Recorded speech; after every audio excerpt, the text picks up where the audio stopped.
Hi, it's Denise. I'm back. It feels like forever, but it's been a couple of weeks. I've had a couple of weeks break because my shoulder keeps dislocating again, and it's very painful and frustrating. So yeah, I've had a bit of a break. But what we're going to do moving forwards is we're going back to basics, and we're going to start right from the beginning, and we're going to do different. So this is going to be number one. It's a tutorial all about stabilizers and stabilizers that I use and how I use them. Sorry, my phone's going to bang. Oh gosh, it's typical Monday. I'm going to discuss what I use, how I use it, and why I use it, and yeah, all of those things. So hopefully you'll find it really handy. This is for Mandy. Hi Mandy, hope you're well. Um, Thank you so much for everyone who's subscribed over the last couple of weeks. I feel like I've really wanted to be here doing this, and it's been very frustrating not to be. And as a small business owner, an older small business owner as well, in times at the moment where things are a bit difficult in the UK and people are struggling for money, I'm just grateful for every person who comes to me and for every sale, because times are quite hard right now. So, and I want to bring them the best garments possible, and and the best embroidery done in the best way. And for me, with regards to stabiliser, I like to use a permanent stabiliser. Now, in the beginning, I literally had no clue on stabilisation, and I started sewing for a couple of years and therefore got into stabilisers through that, and I used cottons, and that was a whole different sort of situation.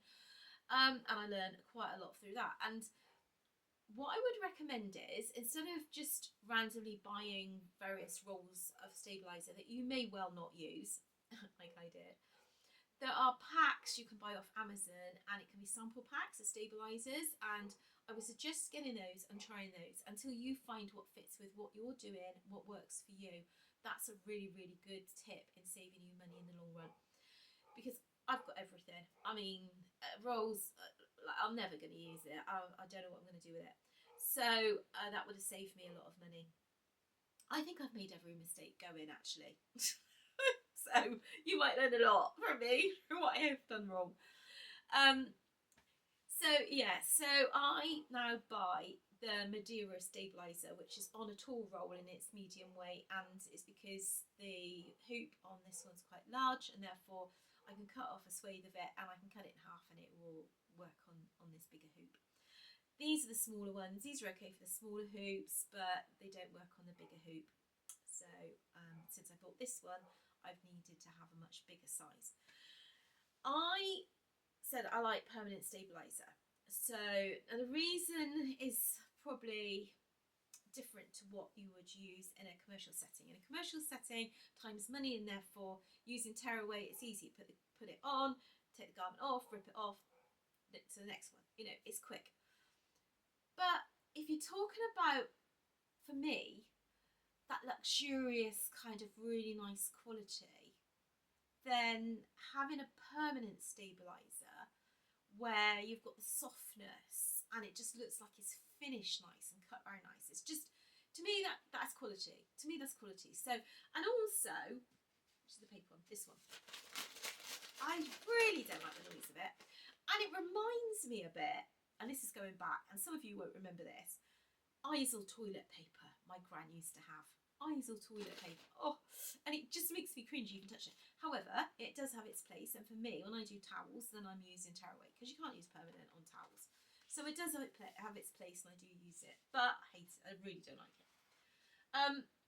There is also soft touch that you can put on the back of stuff as well, so, and you can embroider on that, so it gives a softer feel. But to be perfectly honest, this Madeira stabiliser is just so soft. It's lovely quality. Absolutely love it. Although equally, you can get it off Amazon. These are off Amazon and they're a really nice feel as well. You can get it in black and you can get it in white. If I'm doing black sweatshirts, then I will use black, and I use black bobbins. But generally, mostly I'm just using white stabiliser. So that's my biggest spend, is on the white stabiliser. Now, my secret tip that tips I will share with you is one, obviously the pack, the variety pack, which is obviously going to help save a lot of money in the long run. And you're going to know also, maybe if you want X, you might find you need Y and Z further down the line. So to have those packs there, you're going to know what it's like as well. That's really handy. When I digitise, I can take a photograph and turn it into stitches, especially with dogs. But sometimes you'll find that if it's a pointy ear or something, there could be a little pucker that comes here because it's so dense. It could be between a tail and the back leg, or tail and the back, or between the legs. So, and you just think, oh gosh, it's experience that tells you it's going to pucker if I stitch that out. And then what are you going to do? You know, so my secret weapon is my 505, which I think is absolutely fantastic, and I've never had a pucker since I've been using it. Brilliant. But I do always tell the customer that I'm using 505, and is that okay with them? And I send them the link to it so they can check out the ingredients, you know, what it's got in it, constituent chemicals. Because sometimes it will go, when you're peeling off to cut back a little bit, sometimes it'll be left on the garment. So I always make sure, just in case you've got an allergy to whatever's in here. But apart from that, it really works brilliantly, and it has saved me many times. I don't know what I would have done without it. When I say my designs are dense, they are very dense, but they're flexible. Okay, you've got to be able to wear them. That's my thumb clicking, by the way. So they're flexible. They've got nothing that's rough on the back, so the eyes don't stick in like, you know, when I was learning, your eyes would be like little sharp bullets on the back, tiny ones, you know. And you think, oh, that's an eye, you'd feel it. But now everything is really nice and it's flexible, but it's got a lot of stitches and a lot of work in it. So yeah, so I find the 505 absolutely amazing. And so then what I use for towels and fleeces is obviously a topper. Now I'm going to tell you something, but I must say that if you're going to do this, you cannot walk away and leave your machine. You cannot walk away and leave your machine for a minute, okay? If you're going to do it, you need to stop it and remove what I'm telling you to do, because if you don't, you'll damage your machine if it comes loose. And that is when I use this, which is from Amazon, and it will go over the biggest hoop, and I can overlap it and secure it, because it's not like it has to go in the hoop, so this size actually is okay for that.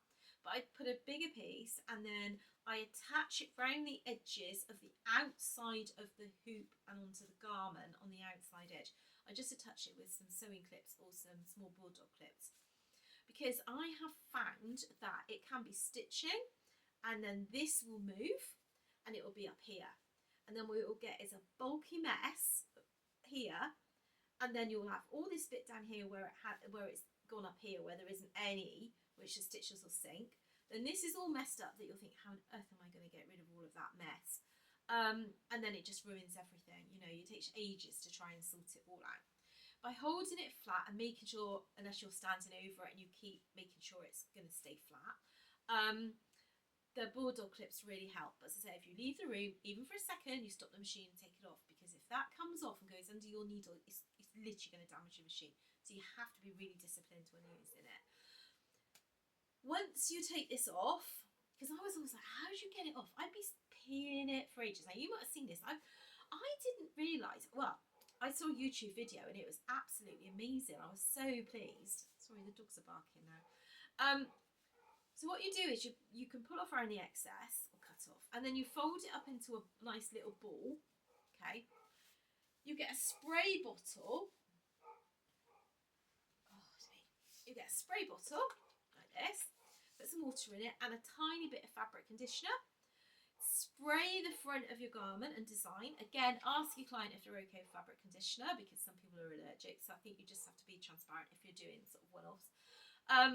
You spray it onto your design. You then spray a little rolled up piece that you spare bits, and you dab it on, and it picks it up. It just removes it. It's absolutely amazing. So no more trying to peel it off. But obviously, if it all bunches up like I showed you, and you're trying to do that, it's still an awful sticky mess that, yeah, it's much, much harder. So that's the kind of things that's the things I use. Now, if I was doing a lightweight t-shirt, obviously you couldn't use permanent stabiliser really, because you'd see through and you'd see this ring or whatever of where the stabiliser is, unless you could cut it very close to the design. So you would probably need to use a tearaway and maybe layer it up 2 or 3 pieces. But for me, I'm quite lucky. I can choose what I'm going to use, and I always use the heavyweight Gildans, and mostly Gildan sweatshirts. This is a Gildan.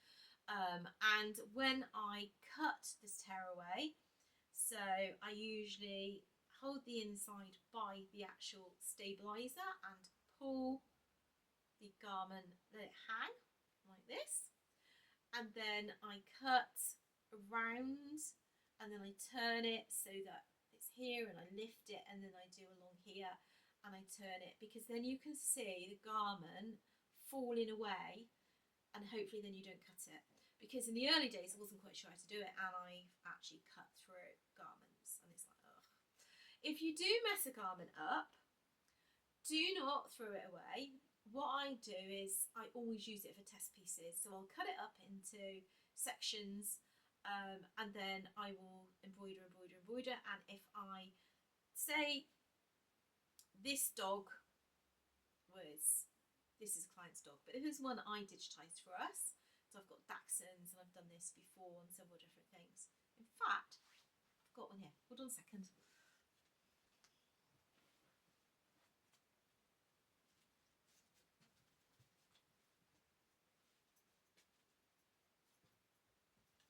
Ooh, where is it? There it is. Oh, the sun's coming out now. Every time I try to video it, it's been tipping down with rain. So, say you're digitising a picture or something, and you just want to test it out, and you use your spare bits of fabric that you've cut up from your misadventures, and so you've got a picture and image. So what I do is I try and make sure that it's in quite a nice fabric around the edging of it, so it's not too close and cropped to the design. And then we make little zip pouches. So we use those designs, so nothing goes to waste. So we do the lanyards, we do the pouch, and then we put some on the back. You can put some interfacing, iron-on interfacing to keep this nice so it doesn't stretch, because obviously it's a jersey. And then we've got the black fabric inside, but you can put little pockets in there, and yeah, they go really, really well. So yeah, so there, and obviously being an embroidered pouch, you know, they're quite expensive. So save all of your embroideries that have worked out, that you've just test stitched, and then you can use them, get some money for them. Because everything costs, all the threads and everything cost a lot of money. So here's our little dashed accent. Yeah, so we've got quite a few like those that we've done, and it just helps to bring extra revenue into the business. So yeah, hopefully that's been of interest. So, you know, I use all the permanent stabiliser on all of the garments I use.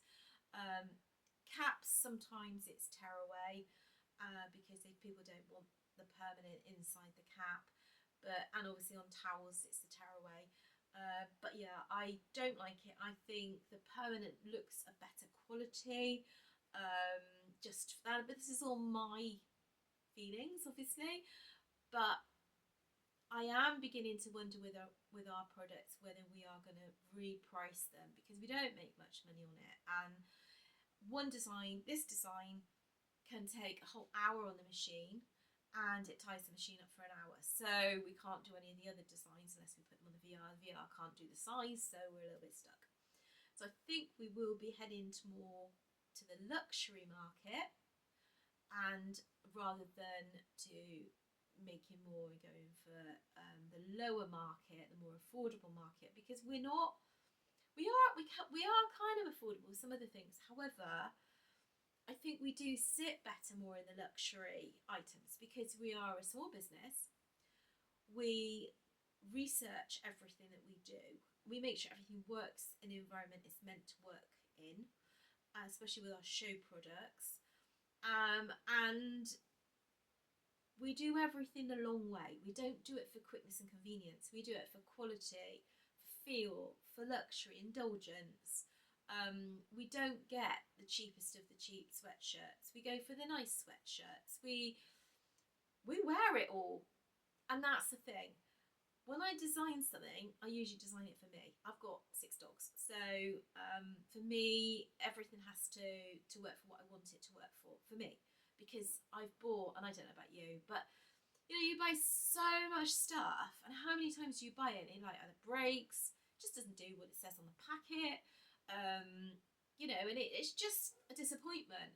And what I don't want our garments to be a disappointment, so I just feel that maybe we do sit in the luxury market and all our prices need to go up to reflect the fact that actually now we're coming out of the affordable and going into luxury, and we'll see what happens. Maybe we'll sit better there than we will in the affordable. And I know that sounds crazy in times at the moment where things are difficult and hard financially for people, but I believe that we need to just still go up that level,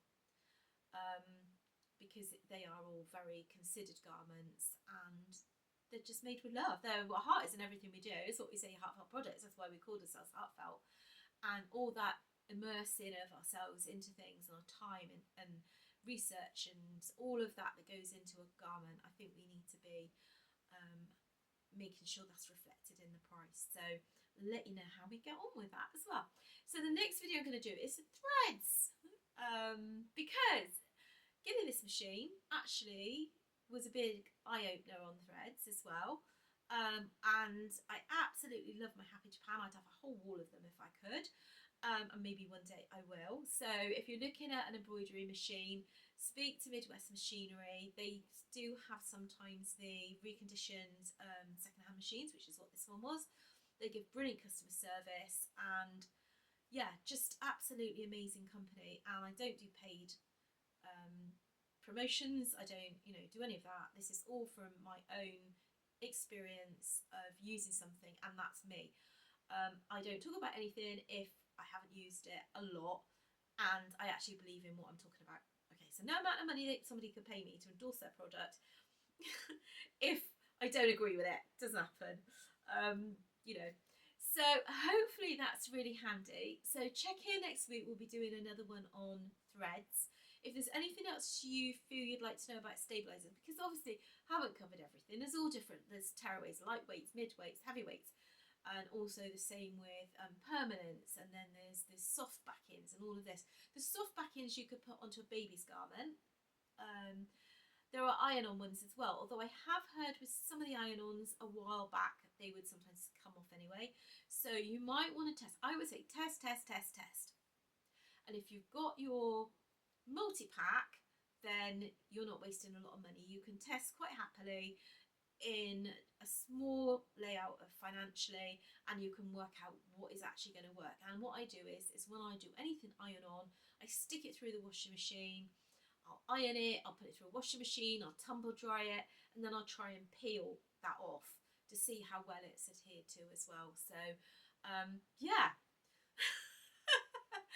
Happy stabilising, everybody, because I know I've been there. It's such a challenge to know what to use, but I'm in my happy place and very confidently been able to say that's what I use, that's what works for me, and touch wood, somewhere in here I've never had a problem.